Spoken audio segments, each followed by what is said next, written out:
Hi friends, வாங்க இன்னைக்கு நெத்தலி மீன் வறுவல் வைக்க போகிறேன். அதுக்கு நெத்தலி மீனை நல்லா கழுவி வச்சுருக்கேன். எங்கள் ஊரில் இன்றைக்கி நிறைய நெத்தலி மீன் கிடச்சிங்க. இது இவ்வளோ 40 ரூபான்னு சொல்லி வாங்கிட்டு இருந்தோம்.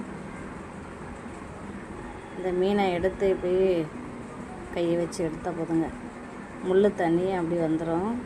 அதை முள்ளை தனியாக எடுத்துட்டு சதையை தனியாக எடுத்து வைக்கணும். பார்த்திங்களா, முள் வருதா? இப்படி அந்த முள் அவ்வளோத்தையும் எடுத்துடணும். மீனை ரெண்டாக்க வந்துட்டு அப்படி எடுத்துடணும்.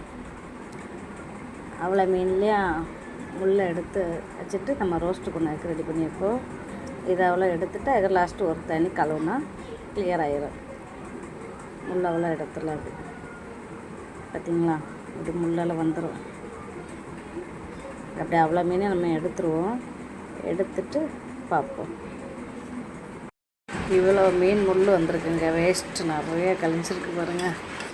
இவ்வளோ முள் வேஸ்ட்டு. நம்ம முள்ளெல்லாம் தனியாக எடுத்து மீனும் தனியாக எடுத்து க்ளீன் பண்ணி எடுத்தாச்சு. இதுக்கு என்ன இதெல்லாம் தேவை இருக்கோ அதெல்லாம் எடுத்து வைப்போம். அதுக்கு தேவையான பொருள் கொஞ்சோளு தேங்காய், சின்ன ஜரில் கொஞ்சோளு அடித்து வச்சுருக்கேன்.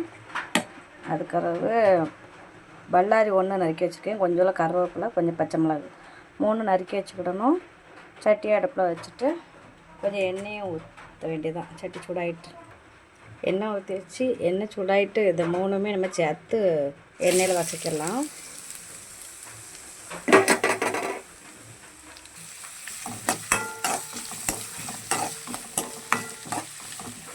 இது உள்ளி நல்லா பொன்னிறமாக வசங்கணும். அது சீக்கிரம் வசங்கிறதுக்காண்டி கொஞ்சம் உப்பு சேர்த்துக்கிடுவோம். அப்போ சீக்கிரம் வசங்கிடும்.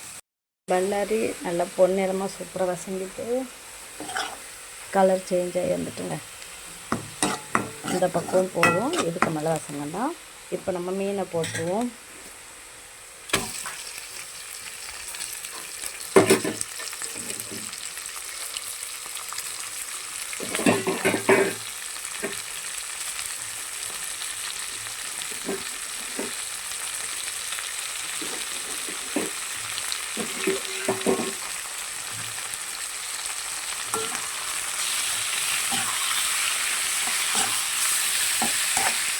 மீனை போட்டு நல்லா கிளறிடுவோங்க.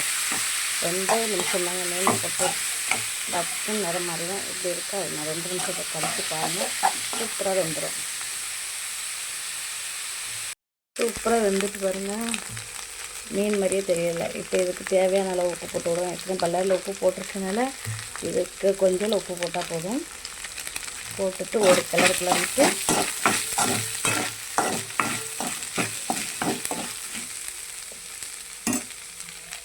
இப்போ தேங்காயும் போட்டுருவோம். அது கூட போட்டு கிளறுனா சமையல் ரெடி. தேங்காயும் போட்டு கிளறிட்டு மீன் வறுவல் ரெடி. இப்போ தீ அணைச்சிடுவோம்.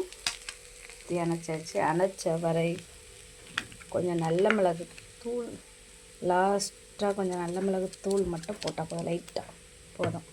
இவ்வளோ தான் மீன் வறுவல் ரெடி. பிடிச்சிருக்குன்னா லைக் பண்ணுங்கள், ஷேர் பண்ணுங்கள், கமெண்ட் பண்ணுங்கள். இன்னொரு வீடியோவில் மீட் பண்ணுவோம். பாய்.